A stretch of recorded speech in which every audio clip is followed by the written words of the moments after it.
Welcome to the STR Data Lab.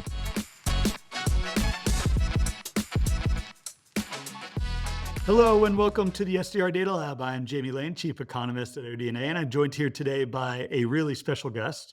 We have Eric Breon, the founder and CEO of Fairly. Eric, welcome to the show.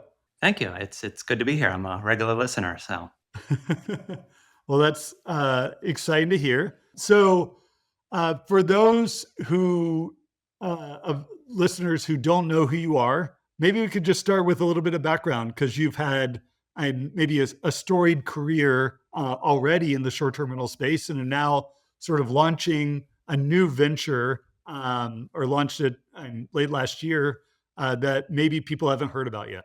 yeah. So it's currently starting Fairly. Recently started Fairly. Same initial concept, same initial goal as when I started Vacasa. So when I started Vacasa back in 2009, my goal was to help homeowners make more money. There were a lot of managers out there at the time who just weren't doing a great job. The photos looked like they were from a flip phone. There was no yield management. They weren't taking advantage of channels. And so by taking those steps, it was possible to deliver a lot more revenue for homeowners. That worked really well for Vacasa in the past decade. We had a 20 to 40% advantage over most of our competitors just because of, we were doing yield management long before there were companies like AirDNA or Price Labs or Wheelhouse. We were integrated with the channels really early on, and that worked really, really well last decade. Now, pretty much everyone has great photos. Pretty much everyone has decent yield management. Pretty much everyone's on the channels. And so the playing field has really changed. If you look at recent years, success is now largely driven by reviews more than anything else. There's a lot of listings on the channels. And if you want your home to be seen there's two ways to get booked for anything but the most peak dates when there's nothing else. One is to have the lowest price. The other is to have great reviews. So you're actually, the place they want to book. That also really feeds in. It feeds in two ways. So first, it'll have a higher conversion rate if it has those great reviews. But beyond that, that's really baked into the algorithms now. So, Airbnb, Vrbo, they're prioritizing the ones that have the great reviews. So you're more likely to come up on top and you're more likely to be booked. So just a huge advantage for reviews now. And so that's what we're doing at Fairly now. So, I guess jumping back in time, I guess. So when I left Vacasa, it was in 2020. We had 25,000 units under management at the time. One thing I learned in that experience is it does not get easier to manage homes by managing more of them.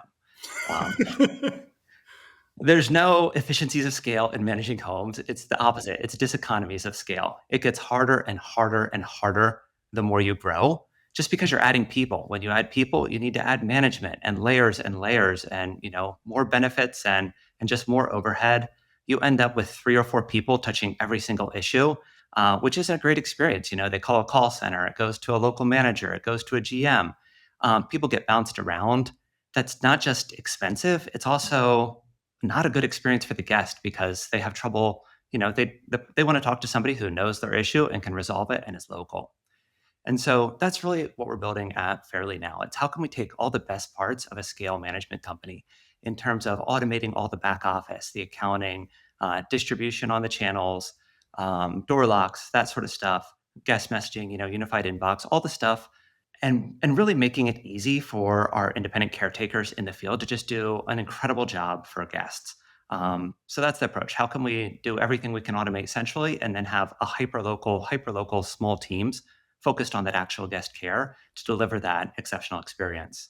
Yeah, so maybe that's a good point to sort of try to start to differentiate of like where does Fairly sort of differ from the traditional vacation rental model, either locally owned or nationally owned. So let's say I'm up here in North Georgia right now, and there's a few great local vacation rental management companies, and they've got and some of the bigger ones, 100, 200 listings. They're sort of solely focused on North Georgia.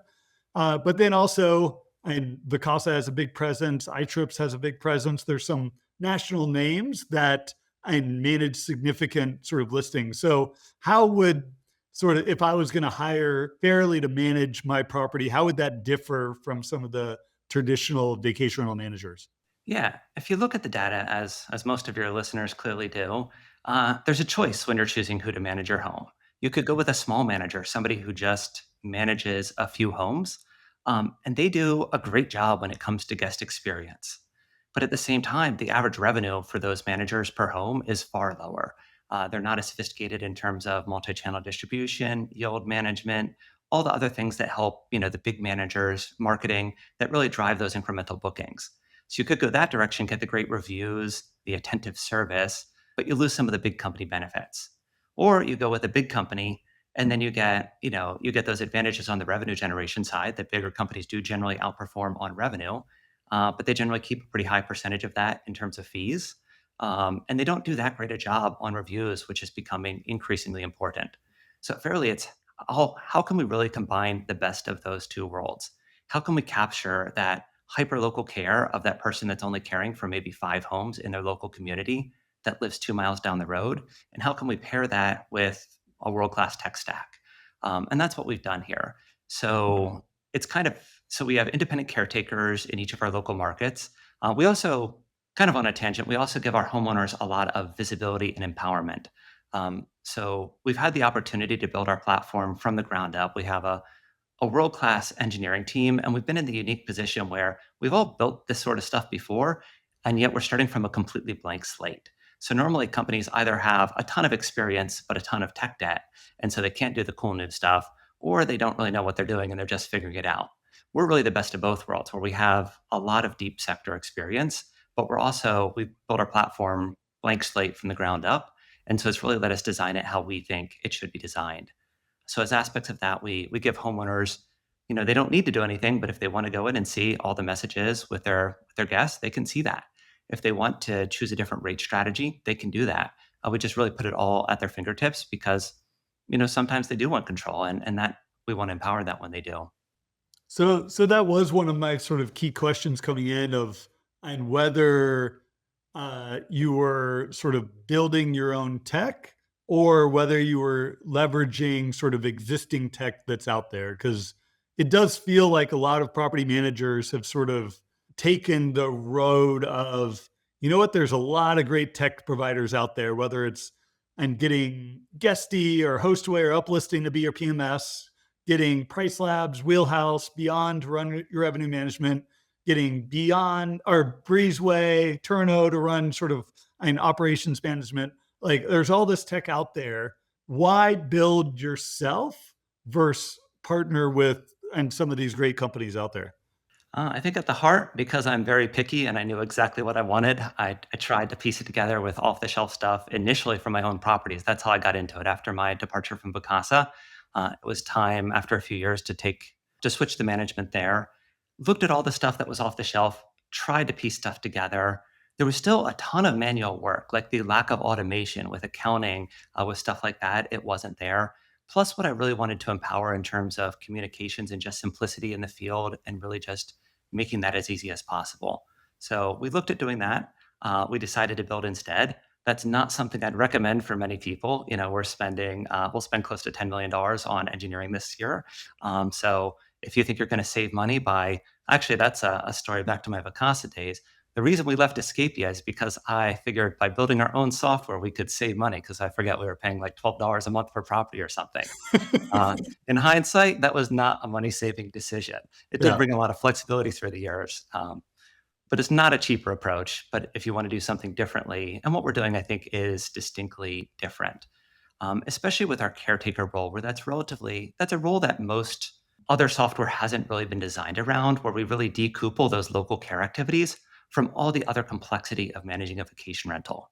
The person you want helping your guests, cleaning that home, helping them figure out the gas fireplace, isn't the person you want managing your marketing, managing, holding your advanced deposits, things like that. So we've really decoupled those two sides of the business, and the off-the-shelf stuff generally wasn't designed to enable that.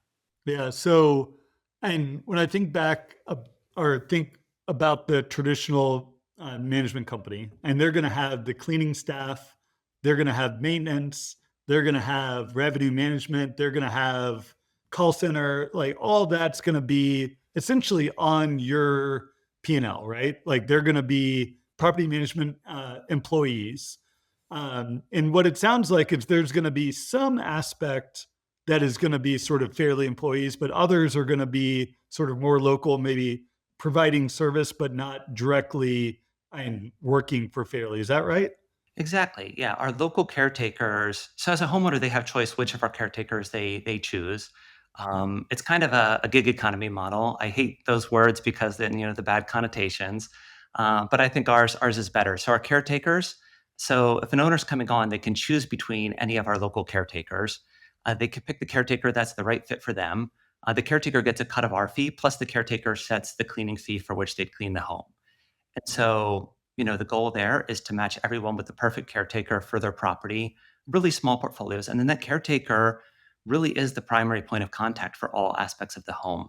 The fact that the guests are actually calling the person who was in the home yesterday is one of the ways where we're able to get great reviews. We have a 4.9 average on Airbnb. And a lot of that is because, guests are talking with somebody who was just in the home.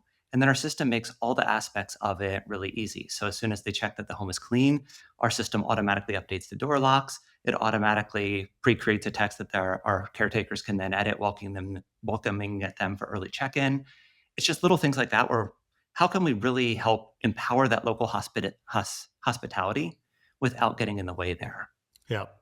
And the other sort of question I had was, and sort of, is now the competition and other sort of local property managers, or is it someone else? Like, because it sort of feels like you guys are piecing together a lot of those sort of tech operations and taking that off my plate. I can still get a local cleaner that maybe I would have done if I was self-managing. So, like, is the and goal to get maybe more people that would have self-managed? They want the higher ratings, they want the sort of and all the benefits that go along with that, or is it trying to maybe steal share away from someone that would have gone the traditional sort of property management route? Yeah, so we're actually split about 50-50 where people are coming from. So about half are coming from traditional vacation rental management companies. In a lot of cases, they want more control. Maybe they wanted to have more input on their rates, but we're told like, no, we're the professionals. Maybe they wanted to be able to reach out to guests and welcome them or have a little higher touch there. Or maybe they just wanted to make more money and they weren't getting great reviews, and their existing management company had really high fee structures that were really cutting into their earnings. So we're seeing a lot of people coming over from traditional full service management. On the other side, we're also seeing a lot of people come over to Fairly from self management. Uh, you know, it's a lot of work. You self manage your place, but you're Venmoing the housekeeper.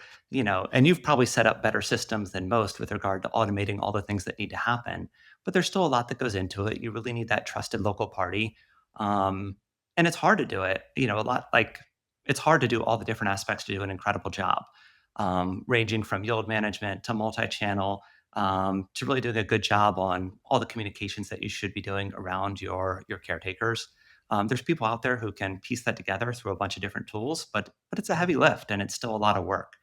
We automate all that stuff, from the taxes to and really just integrate all those different things, kind of giving the finished product there. Plus, because we have other caretakers on the platform and we have 24/7 backup coverage, it's kind of that second redundant, it's a redundancy. So it kind of takes some of the risk away too. So we see people coming over from self management for that reason as well. Yeah. So, and given the sort of investment you guys are making, it seems like it's sort of being built to scale. And there's maybe some examples out there. And there's sort of Evolve, which has now grown to be a massive player in the space, uh, and really focuses on the sort of guest communication, yield management, sort of back end taxes. There's some other sort of players in sort of the tech space there. What is the goal in terms of scale? I mean, $10 million investment in tech, like that's a lot of investment. It sounds like a lot of the fees getting split for multiple players. So, and what is the scale that eventually sort of brings this to a profitable endeavor? So about 5,000 homes would bring it to profitable at the scale we currently want to operate at. We're now adding homes at a rapid clip, but we're still pretty tiny, so we've got some way to go there. We're building it because the reason I'm building this at the heart is because it's what I believe is the right answer for most people in this industry. So Vacasa was at what 44,000 homes at its peak. I think Fairly will appeal to a lot more people and can also cover a lot more markets. So one of the challenges to a traditional vacation rental model is you need to be in a scale market if you're going to have an operation there. With Fairly's model, a caretaker, because they're doing everything from the cleaning to the customer service and the like, they can deliver that high touch experience and really earn a living off just a few homes. So 3, 4, 5 homes for a caretaker in the middle of nowhere works incredibly well. So really being able to extend it to the long tail where so many of the great homes are. Yeah. And it also feels like, and Airbnb is sort of has started to push this model, and they've been seeing it works. I think the sort of nomenclature they use is sort of co-hosting, of that you can find people to sort of and take care of certain aspects, do the things that you want. Is that something where Fairly and is sort of positioned to sort of ride on the coattails of Airbnb really pushing this strategy of you don't need a sort of a full service national property management, but and you can sort of take this more piecemeal approach to it or not? Yeah. So I'd say the Airbnb's co-host program, it came from this exact same perspective as what we've launched at Fairly. The fact that small caretakers who just care for a few homes can deliver far better guest experiences than big companies because guests love that more personal service. So starting from the same place there, I'd say the biggest difference is with an Airbnb co-host, you're locked in completely to the Airbnb platform. You're not multi-channel, you're not direct bookings. You can potentially, integrate third-party yield management, or you just use your own. You're kind of locked into their ecosystem, and it's really hard to add more to that. So to take a verbal booking, if you have an Airbnb co-host, how do you even communicate it to them? It's really not set up for that. So I think the Airbnb co-host is a great program for people who were just, stuck in the onboarding funnel of Airbnb where they wanted to have an Airbnb, but then it was intimidating. Pair them with a co-host, it helps get them over that bridge. But for somebody who's looking to be, multi-channel, strong yield management, and really, have all the traditional benefits of management, I don't think the co-host offering, covers that. By definition, I think it's, better for Airbnb than it is in terms of providing that multi-channel capability. Yeah. So, and what I think I'm hearing is that because of these sort of local caretakers, and Fairly's not going to have a sort of corporate presence in all these markets.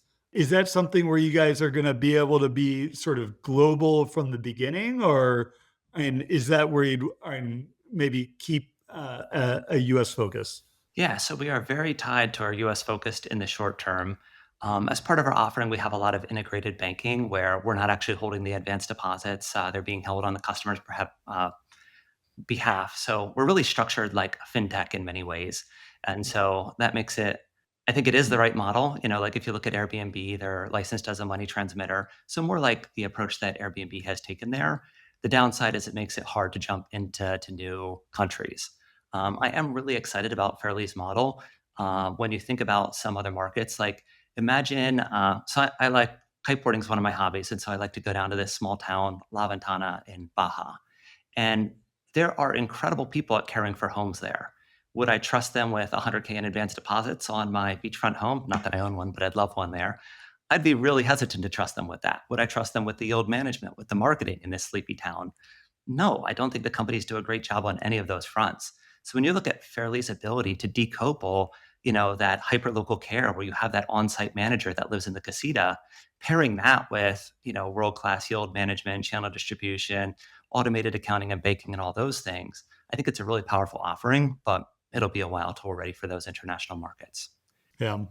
And and other sort of vein is, and just sort of go down is, and sort of how you guys are going to be able to sort of take advantage or and be different in this sort of new realm of AI.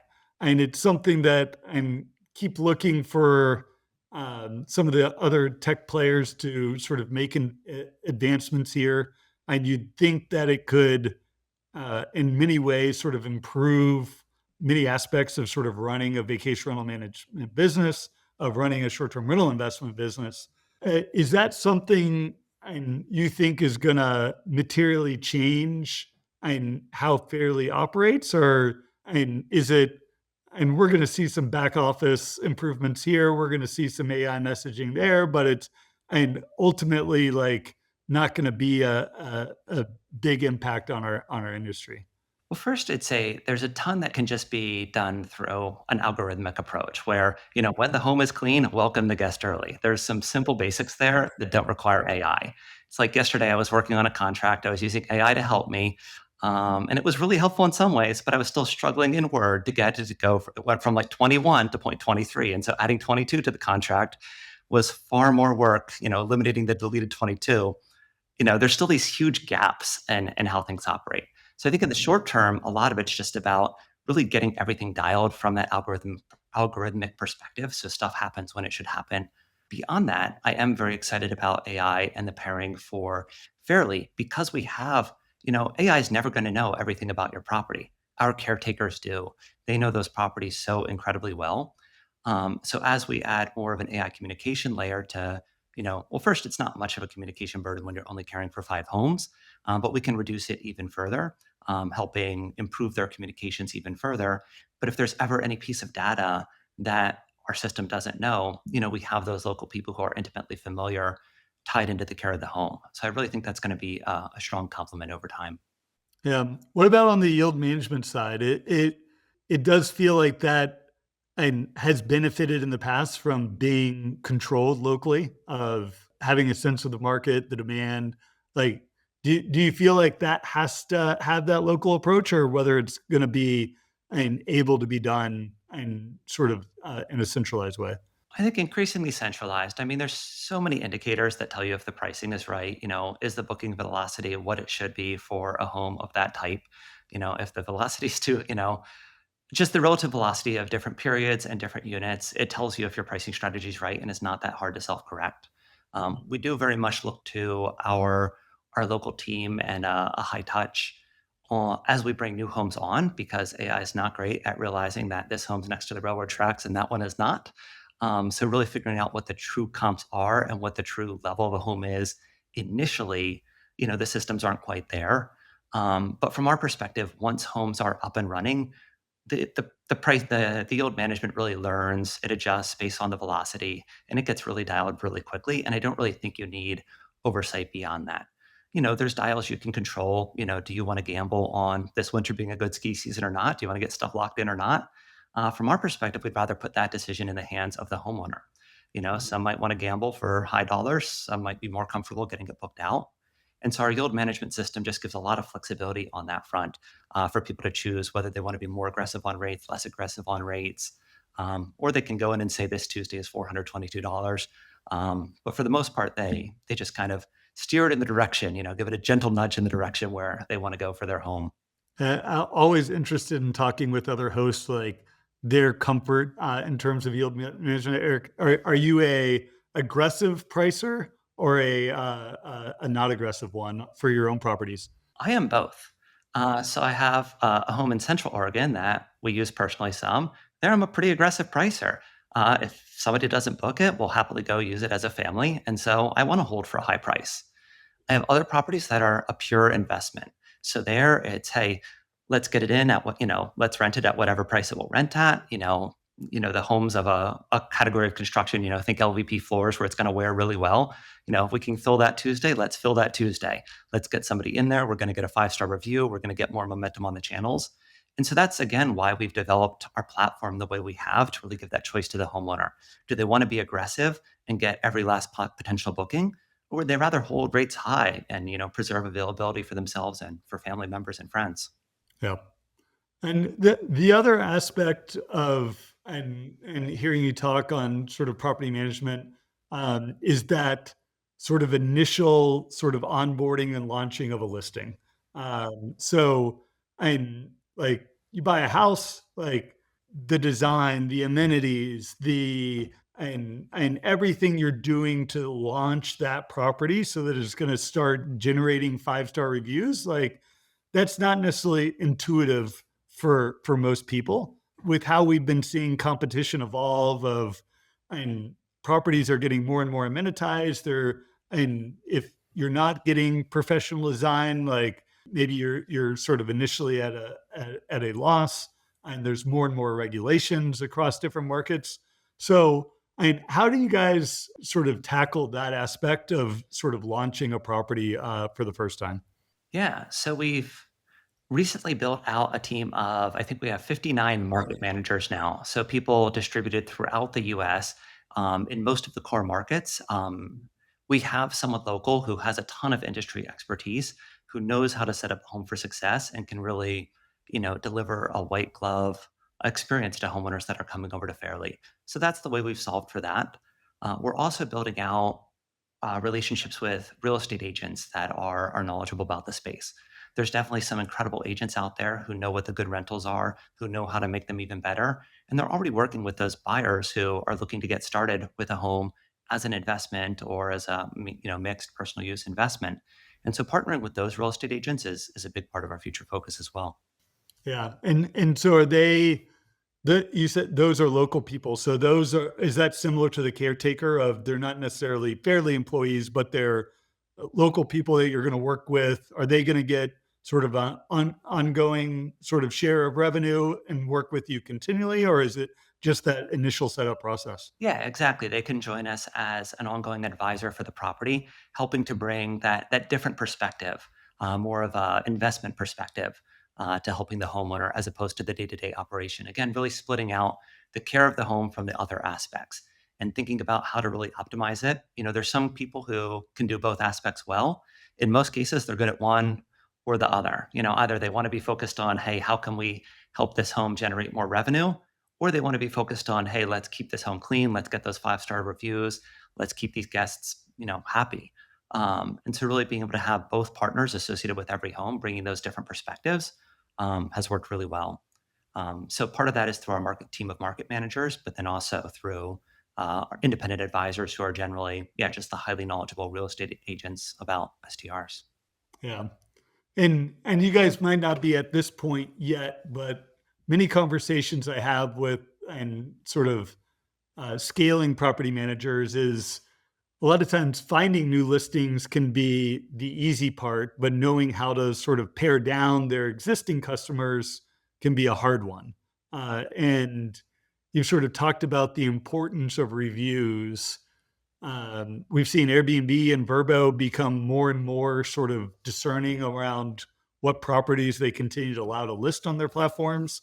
So, and do you have like a thought process of like what is the quality level of both the local team and the property that's going to be and allowed to continue to operate under the Fairly name, or is that and not necessarily a major concern? Yeah. So first, I think what you're speaking of there makes a ton of sense for most management companies. I think, for most companies, the vast majority of their profits are more than 100% of their profits are often made from the top 20% of properties. And then they have a lot of other inventory that just adds complexity and doesn't make them any money if they really do the math. And so in those cases, I think they're probably best off, turning over their lowest performing units and working to add more at the top. At Fairly, we're able to actually work with people across the spectrum and deliver, we don't deliver a one size fits all because of our caretaker model. In the same community, we might have a different caretaker caring for the lakefront properties than the small cabins a mile away. And that allows us to really dial our service levels to the type of property. The caretaker that we can justify for a lakefront property that rents for 2000 a night is very different than the level of caretaker we can justify for a property that rents for 150 a night. And so we can service both effectively, but it will be a different local team generally that's supporting those properties. So for us, it works well for either. We're very focused on those reviews, but we've already also found that we can get great reviews on some properties that you might not expect. So I have a bunch of cabins in the middle of nowhere, Colorado, where they used to have a 4.2 prior to Fairly on Airbnb. Now they're at like a 4.9 something because we bring the hospitality. I have a great caretaker on the property. They really, really care. They're perfectly clean. They go above and beyond on the guest service side, and so guests love it. And so even though it's a pretty modest property, we still get those great reviews. So as long as we can deliver great experiences to the guests that come in with those expectations, we can work with a super modest studio or a $5 million ski in, ski out, or lakefront home. So really, the full spectrum works for us because we adjust that local team. Yeah. Do you feel like it matters at all? Like the name that's on the sort of Airbnb, Vrbo, Booking.com profile, like that it's fairly managing it versus Jane who's local and I feel like some aspects of and co-hosting sort of small local management, it's nice to see that it's Jane managing it and not this sort of big national company with 5,000 listings. I agree with that. If we were able to programmatically spin up a new Airbnb account for every home, that's definitely the way we can go. That's something we're looking at, and hopefully we'll be to do able to do at some point. Mhm. That said, I think when people see the high reviews, they see the superhost status. That still provides that confidence they might look for there. So I don't really think it slows us down on that front. Yeah. Do you think a year from now, if we're chatting, that you guys will be able to maintain superhost status, even if I do. you're triple, quadruple, 5x the number of listings under management? I do. I think it's something we're very focused on. We realize the importance of it, and it's pretty core to how we operate. And our caretaker model is just so suited towards it because guests love talking not to an offshore call center, but to somebody who actually was in the house yesterday. It makes such a difference. The person knows what's going on in the home. They know the details. They can answer the questions, and they're generally just a mile or two away if they need to pop out and help with something. Yeah. No, and we just actually just released some research on the impact of good reviews. I think it was like so the average listing is like a 4.77, something like that. And achieving a 4.9 and above is gonna like holding a bull everything else constant, like a 16% higher RevPAR. So like it's really meaningful in terms of overall earning potential and to sort of maintain those high reviews. And it feels like a real cycle, right? If you're getting this sort of 5-star review cycle, more and more reviews come in, you get higher in placement, you get more bookings. Like if you sort of break that cycle, and it can really be impactful and sort of send you on terms of a downward spiral in terms of earnings. Yeah, and I'd say that that probably understates the impact in certain segments. So, like, I own an 8 bedroom house that sleeps 40, and it's not that nice, but it's the cheapest option on the Oregon coast that sleeps 40. And so that is not our highest rated property, but it still books like crazy because, if it's a demographic and the ratings matter less on that one, because, if you put in that many people, it's the only one that meets your needs. But if you have a 3 bed, 2 bath in a place like Sun River, Oregon, where there's 2,000 rentals that are 3 bedrooms, 2 bath, there, it wouldn't surprise me if it's 50 or 60% difference. Because if you have mediocre ratings, you're not surfacing during the shoulder season, whereas there's demand year round if you have the top rankings. Yeah. So the sort of other question I had for you is, and it seemed like Vacasa got really good at acquisitions, and that was a way to sort of scale up to the 25,000 listings that you guys had. You guys made some really big acquisitions over the years, and it was almost like a pipeline, right? Of like local managers bringing them in.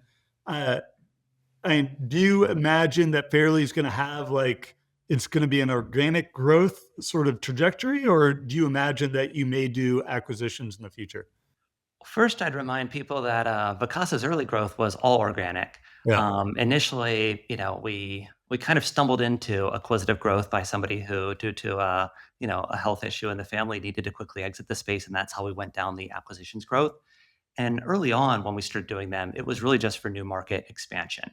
With Vacasa's model, to really justify that local management infrastructure, we needed maybe 60 homes. You could get there a lot quicker if you bought somebody that already had 30. And so it's just a great place for that. We did a lot of direct mail, as people know, at Vacasa. I came from the credit card industry. I used to work for Capital One. So if you ever wonder why Vacasa sent so much junk mail, it's because I came from Capital One. But the challenge to direct mail is when Vacasa was early, we were entering new markets. We were one of the first to do direct mail at scale in the space. And so people were incredibly responsive. We signed up 10 people our first week after launching Tahoe with somebody we were too cheap to fly to Portland to even interview in person. It used to be really, really easy. 50 million pieces of direct mail later, maybe 100 million, 200 million. It's not so easy. And so Vacasa's organic growth was heavily focused on something that could scale very quickly on the front end, but then had diminishing returns. And so I think over time they turned more to inorganic to supplement that. At Fairly, I don't anticipate us doing M&A in the Vacasa style. I do think there's a lot of partnerships, though, for bringing over properties from other companies. So we previously talked about how it probably makes sense for most companies to cull their portfolio, um, you know, transition the lower performing ones so they can focus on the higher end ones, have higher profits with less complexity. We do have programs where they can refer those homes over to us. So I think that has a lot of potential. Yeah. So things. Additionally, people who might have a small business, say somebody's managing 8 properties and wants to exit, there's not somebody necessarily buying a company with 8 homes in, the middle of nowhere, Arkansas out there, but that would be a perfect fit for, refer that property over to Fairly, um, continue to participate in the economics, maybe in the advisor role, and then empower their employees as caretakers could just be a great path for companies that don't really fit that traditional M&A aspect. I do think for those smaller companies out there, partnering with Fairly as an advisor and a caretaker can really simplify their lives. Like we automate all the account, the money you've earned shows up by ACH daily in your checking account. So we really simplify a lot of those aspects. So I think the partnership side is a big aspect for us. Yeah, so I could just imagine you at Verma this year with a big booth saying, "I want your unwanted homeowners." That could be fun. That's a great way to think about how what and one property manager may see as a totally unprofitable unit, like no, I need to get rid of this property as quickly as possible, and then a new business model with a different way of managing that property could actually turn it into a profitable one, but it for that other manager, it just could never work. Yeah. And I mentioned at the start of the call that things do not get easier as you add more properties. Do you know the Peter principle? No. So there's something called the Peter Principle, which is the idea that people get promoted to their level of incompetence, and then that's where they spend the rest of their career.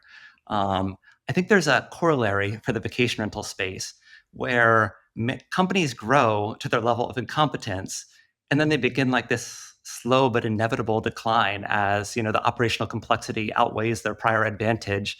And it happens again and again and again. So I see all these companies trying to build this operational scale.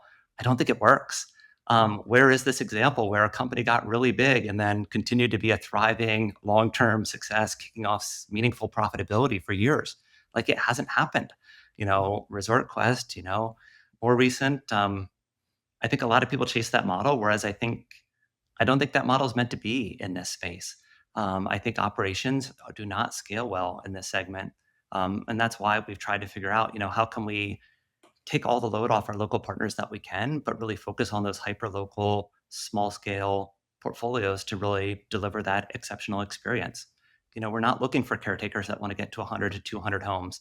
We're looking for caretakers that want to be high touch and know every home, be in the homes between the guests. So Yeah. And I've been thinking more and more about the sort of correlations between the sort of vacation rental industry and the hotel industry, where it does try to break out all those different aspects. And there's the ownership aspect, there's the management aspect, which can, and as you said, and it's really hard to scale local management, right? And then there's the sort of national brands. There's sort of the Marriotts, the Hiltons. There's sort of franchise companies, and then there's the OTAs. And they all sort of work together to sort of drive the guest. The guest thinks they're booking a Marriott, and there's not really any sort of Marriott employees actually working to sort of help take care of that stay for you.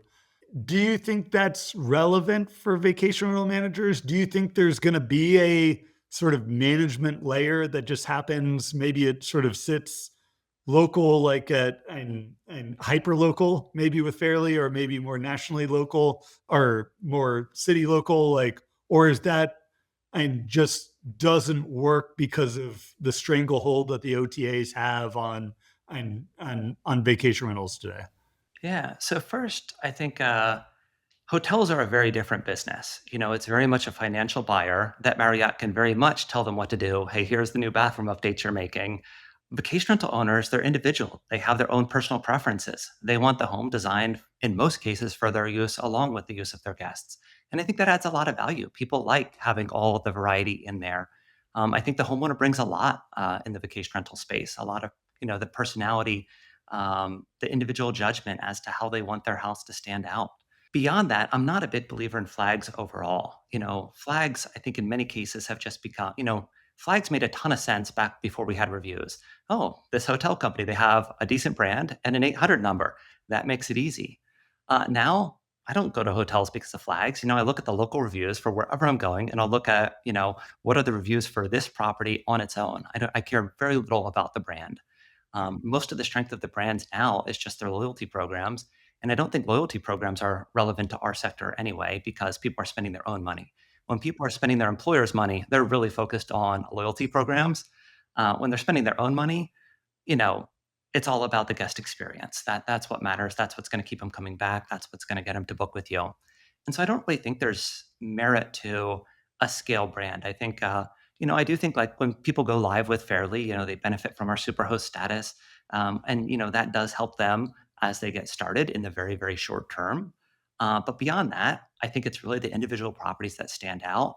And that's what people are shopping for. So I don't think people are looking for something to have this label or that label for the mass market. I do think there's an opportunity on the extreme upscale where, you know, there's a lot of five-star properties that maybe aren't, luxury. And so being able to filter them out on the channels is kind of hard. So I do think there's merit on the upscale to like what Wonder or Avance are doing to really, you know, separate just that small segment of it. But for the mass market, I don't think branding makes sense there. Yeah. And and we are getting a little long in the tooth in terms of the interview, so I want to and start wrapping it up. But the other sort of thread on property management, and you sort of briefly touched on it, is sort of the ability to drive direct bookings and repeat bookings. Something I think Vacasa was really good at. Some of the other sort of more traditional vacation rental managers really good at of driving repeat bookings, really reduce their dependence on OTAs. And if you've got a really high sort of repeat and guest strategy, then the OTA reviews become less relevant, right? Because you're only using them maybe to fill unused nights. So is that going to be a cornerstone of Fairly, or are you guys looking to sort of more broadly just leverage the sort of reach that the OTAs provide? Yeah, I think very much a balance there. So, we're growing very quickly, which means most of our customers are net new to us, which means the channels are very much our partners on that front. Over time, great reviews get people to book back at the same property. Whether they choose to do that directly or whether they choose to do that through the channel, that's their personal preference there. We're not ones to advise people to go around the channel. The number one ranking factor on Airbnb is conversion. So telling people to book direct, that could be undercutting you. The guest is paying that fee effectively, assuming you're marking it up for it. And so, yeah, we're fine with bookings from channels. That said, the repeat bookings, the direct repeats, that really helps just lock in your future seasons. They book far, far more in advance. I've already booked a place for next summer on a lake I go to every summer. So you get that security. And generally you pay higher dollar because you've already stayed at the same place. You had a good experience. You don't go shop again. And so you can get that high price point for those advanced bookings from those repeat guests. So I think there's a lot of merit to focusing on that. Yeah, I think direct is an important channel just to remove dependency, but I wouldn't overstate it. And many of the people who claim to be best at direct, I've found they're just bad at channel distribution. So it's a mix. Like, yeah, you're sort of relying on direct because you're not good at converting the other ways. Especially if you've got a low review scores and you're not converting. Like, and if you're not getting booked direct, you're not getting booked, right? Yeah. So, Eric, maybe final question: 2 years from now, and maybe we get back here and talking, and typically I ask like 1 year, but like, and given that you guys are getting going, maybe in 2 years from now, and we sort of get back and chat, what do you think the headline for Fairly is going to be? Like, and is it, and maybe separately, where do you think the industry's broadly going to be? In your sort of piece in it. Yeah. So overall, I don't see the industry changing that much. I think, there will be consolidation and then companies will plateau and then new people enter and, there's going to be, the next generation of the new fast growing companies. So I think we'll continue to see that cycle Yeah, it'll just continue. With Fairly, I think as we start building our local presence in these local markets, as we have more and more local caretaker teams that really understand Fairly, I'm really excited for that aspect of our model to kick in, where people, have that local referral from somebody they know and trust. So that's what I'm looking for in, that 1 or 2 year time frame. Yeah. So for people that want to reach out to you, I assume there's maybe many aspects of the sort of and local caretakers, real estate advisors, potential homeowners, like who all should be reaching out to you at this point for to work with you guys. Yeah, so definitely homeowners, people who, real estate agents who have expertise in the space, homeowners who are looking for a better option, caretakers who are looking to build a local portfolio, and existing managers who might want to, part with some of their inventory so they can focus on the ones where they make the most money. So long list there. Yeah. How do they reach out? Yeah, so I'm easy to find on LinkedIn, but if you send me a request, give me a little message saying why, so I know you're not just trying to sell me something. Or email me. It's eric.breon@fairly.com. Fairly.com. Awesome. Eric, this has been a lot of fun and thank you so much for joining. Thanks a lot. Thanks for having me. Look forward to seeing you.